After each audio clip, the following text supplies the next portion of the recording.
한 지역에서 나고 자란 토박이들은 그들만의 강점을 가지고 있는데요. 지역구 선거에 출마하는 국회의원의 경우 토박이란 점을 강조하기도 하죠. 법률 문제에 있어서도 같은 분야의 분쟁이나 소송일지라도 지역적 특색이 나타나곤 하는데요. 최근 울산 지역에서 토박이 출신 1호 변호사가 등장해 눈길을 끌고 있습니다. 안녕하세요. 2010 전문 변호사를 만나다의 이금진입니다. 최근 울산에서 큰 주목을 받고 있는 변호사님이 있습니다. 울산대학교 개교 40년 만에 처음으로 사법고시에 합격하신 김민수 변호사님이 바로 그 주인공인데요. 울산에서 태어나서 초, 중, 고는 물론 대학교까지 울산에서 모두 졸업하신 토박이라서 더욱더 의미가 깊습니다. 앞으로 더욱더 활발한 활동을 펼치실 김민수 변호사님의 포부 한번 들어보겠습니다.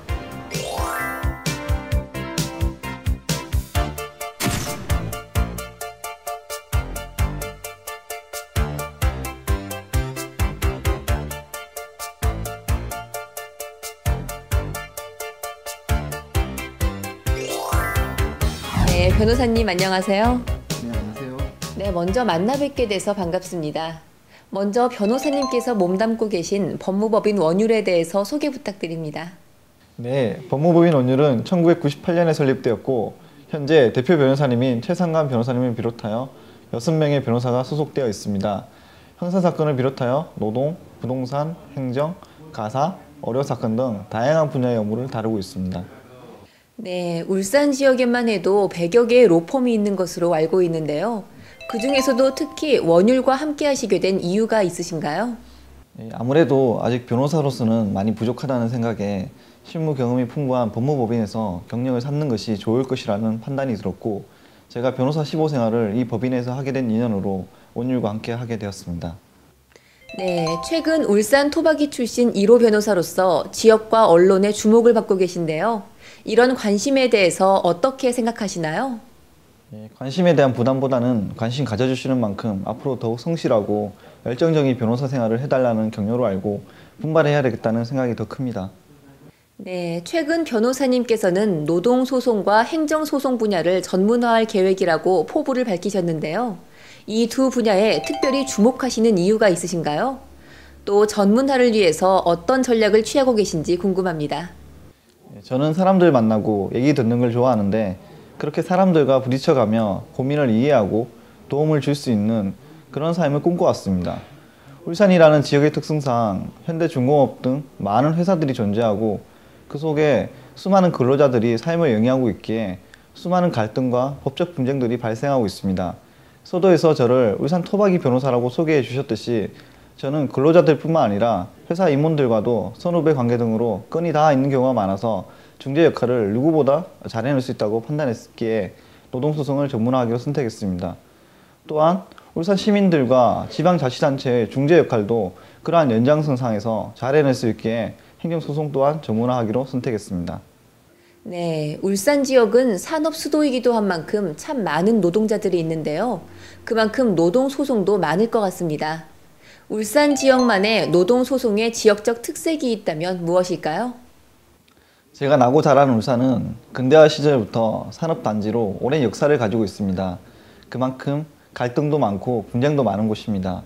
폭력이나 파괴 행위를 수반한 대규모 파업이나 직장 점거, 직장 폐쇄 등이 다른 지역보다 더 빈번하게 일어났던 곳이기도 합니다. 네, 노동소송에서 가장 좋은 해결책은 무엇이라고 생각하시고 또 그것을 이루기 위해서 어떤 노력들을 하시나요? 가장 좋은 결과는 아무래도 서로에게 상처를 덜 주는 조정과 합의가 이루어질 수 있는 절충안이라 할 수 있습니다. 노동소송은 근로자의 생존과도 직결되는 사안이라 감정 대립이 심한 편입니다. 그래서 절충안을 찾기 위해서는 시간과 노력이 더욱 들지만 대신 그에 상응하는 보람도 커집니다. 네, 변호사님만의 의지가 느껴지는 것 같습니다. 그런데 이 노동소송은 생존권과도 직결되고 또 그만큼 많은 국민들에게 직접적인 연관이 있는데요. 그렇다면 상식적으로 알아두면 좋은 생활과 관련되는 노동 법률에는 어떤 게 있을까요? 경제위기로 노동조합이 없는 사업장에서 체불임금 및 부당해고 등이 급증함에 따라 노동법 상식이 부족하여 부당행위를 받는 경우가 많습니다. 체불임금의 경우 임금 체불 시 노동청에 징정을 하는 방법과 체불된 임금을 소송으로 청구하는 방법으로 구제를 받을 수 있습니다. 이는 근로자의 정당한 권리 행사이니 꼭 신고를 하셔야 됩니다. 그리고 부당해고를 당했을 때는 해고일로부터 3개월 내에 지방노동위원회에 구제 신청을 할 수 있으며 복직을 원하지 않는 경우에도 금전 보상 신청이 가능합니다. 이 밖에도 실업급여나 출산휴가 등에 관한 내용은 노동청에서 알아볼 수 있으니 꼭 내용을 찾아보고 자신의 정당한 권리를 찾는 것이 중요합니다. 또 변호사님께서 전문으로 다루실 분야가 바로 행정소송인데요. 최근 국민들의 권익 신장으로 인해서 행정소송이 늘어나고 있습니다. 일반인들이 알기 쉽게 행정소송의 특징과 절차에 대해서 말씀해 주시죠. 행정소송은 행정청의 위법한 행정처분을 법원에서 정식으로 다루는 소송 절차를 말합니다. 그리고 법률에 특별한 규정이 없는 한 처분을 행한 행정청을 피고로 하여 제기합니다. 행정소송의 절차는 종전에는 행정소송을 제기하려면 반드시 먼저 행정심판을 거치도록 되어 있었지만 1998년부터는 행정심판이 전체주의에서 임의주의로 개정되었습니다. 그로 인해 행정심판에서 걸러지던 사건이 행정소송으로 많이 유입되면서 사건이 늘었습니다. 또한 행정소송 1심법원은 행정법원이며 1심 판결을 불복할 시 고등법원, 대법원에 항소, 상고가 가능합니다. 특히 행정소송의 심리는 사실의 주장과 증거를 제출하는 책임을 당사자에게만 지우지 않고 법원이 직권으로도 증거조사를 할 수 있는 것이 큰 특징입니다. 이는 행정소송의 대상이 공익에 관계되는 사항이기 때문에 예외적으로 직권주의를 채택하는 것입니다.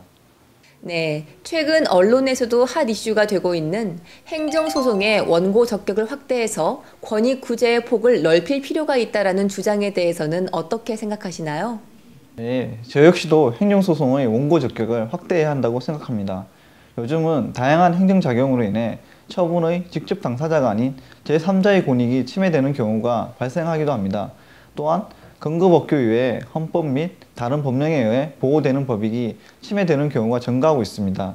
그리고 개인의 권익구제 확대를 위해 처분의 근거법률뿐만 아니라 관계법률에 의해 보호되는 이익이나 기본권이 침해된 경우에도 원고 적격을 인정하는 것이 바람직하다고 생각합니다. 네, 행정소송의 경우에는 국가를 상대로 해서 소송을 제기하는 경우가 많다고 들었습니다. 이러한 행정소송을 제기할 때 특별히 유의해야 하는 점에는 어떤 게 있을까요? 네, 일단 행정소송은 분쟁이 생긴 사안의 원인과 관련하여 해당 관청에 보상을 요구하는 경우가 많습니다. 그래서 원인 제공에 대한 확실한 증명이 필요한데요. 그럴 때는 증거 확보가 무엇보다 중요합니다. 사안의 원인과 관련된 서면이라든지 주변 증인들의 진술들을 꼼꼼히 챙겨두는 것이 좋습니다. 네, 도움이 되는 많은 말씀 감사합니다. 그럼 이번에는 변호사님에 대한 개인적인 질문을 좀 드려보고 싶은데요. 변호사님께서는 사법고시를 준비하시면서 많은 낙방을 경험하셨다고 들었습니다. 이렇게 사법고시를 준비하시면서 특별히 힘든 점은 무엇이었고 또 그때마다 어떻게 극복하셨는지 궁금합니다. 네, 제가 사시 준비에 매달린 시간이 5년 정도 되는데요. 1차 시험보다 2차 시험의 고비를 쉽게 넘지 못했습니다. 1차 시험은 객관식 시험이고 시험 범위의 전반적인 내용을 숙지하면서 일정한 학습량을 달성한다면 쉽게 붙을 수 있지만 2차 시험은 주관식인데다 시험 범위의 특정 영역이 출제되므로 운이 상당히 많이 작용한다고 생각합니다. 어느 시험이든 시험의 불확실성이 사람을 무척이나 힘들게 합니다. 저도 그 불확실성이 너무 힘들었습니다. 그 불확실성을 이겨내는 방법은 꾸준히 더 열심히 공부하는 것밖에 없습니다. 노력은 배신하지 않는다는 격언을 매일 되새기면서 그 불확실성을 극복하고자 노력했습니다. 네, 그렇다면 최종 합격 후에는 감회가 어떠셨나요? 최종 합격 통지를 받고 기쁜 감정도 있었지만 이제 끝났구나 하는 안도의 한숨이 나왔습니다. 힘겹게 지내온 시간들과 고된 농사일을 하시면서도 아낌없이 지원해 주신 부모님 얼굴이 떠올랐고 지금껏 늘 받기만 하는 삶이었는데 이제 주위 분들에게 그 보답을 할 수 있겠다는 생각이 들었습니다. 네, 모교인 울산대학교에서도 변호사님께 거는 기대가 참 클 것 같은데요. 지금 울산대학교에서 열심히 공부하고 있는 후배들에게 한 말씀 부탁드립니다. 제가 편안히 공부할 수 있는 환경을 제공해 주시고 아끼 없는 경제적 지원을 해주신 모교와 교수님들께는 늘 감사드리고 제가 평생 빚을 진 느낌으로 살아야 할 것 같습니다. 지금 학업에 몰두하고 있는 후배님들에게는 우선 이 선배보다도 더 큰 꿈을 가져보라고 권하고 싶습니다. 다음으로 별똥별이 떨어지는 순간에 소원을 빌면 소원이 이루어진다고 하는데, 별똥별이 떨어지는 순간은 매우 짧은 순간이고 그 순간에 소원을 빌려면 늘 그 소원을 가슴속에 품고 있어야 한다는 얘기를 하고 싶습니다. 더 큰 꿈을 꾸고 그 꿈을 늘 간직한다면 어느 순간 그것은 꿈이 아닌 현실이 되어 있을 거라고 말해주고 싶네요. 네, 올해 2월에 본격적으로 변호사로서 활동을 시작하시고 현재 8개월이 지났는데요. 아직은 병아리 변호사로서 현재 패기와 포부가 남다를 것 같습니다. 앞으로의 계획에 대해서도 한 말씀 부탁드립니다. 울산 변호사 업계의 미래가 희망적이지만은 않은 것이 사실입니다. 변호사가 점점 늘어나면서 경쟁이 치열해졌고 로스쿨 출신 변호사까지 대거 배출되면 그만큼 경쟁력 강화에 신경을 써야 할 것 같습니다. 그러기 위해서는 업무의 다각화나 정문화가 필요하다고 생각합니다. 그래서 저는 노동소송과 행정소송은 제가 최고라는 얘기를 들을 수 있도록 부단히 노력하려고 합니다. 아직 병아리 변호사지만 그렇게 저에게는 더 많은 기회가 있다고 생각합니다. 젊은 패기와 열정으로 씩씩하게 파이팅하는 모습 보여드리겠습니다.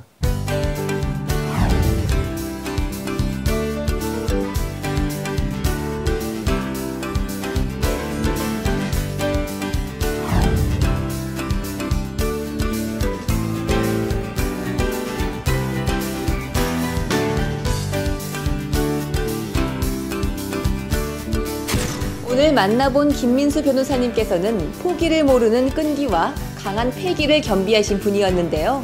불사조처럼 열정 가득한 모습이 인상적이었습니다. 울산의 명물 변호사님으로 거듭나실 날이 멀지 않은 것 같은데요. 앞으로 더욱더 주목받게 되실 김민수 변호사님의 활동을 기대해봅니다.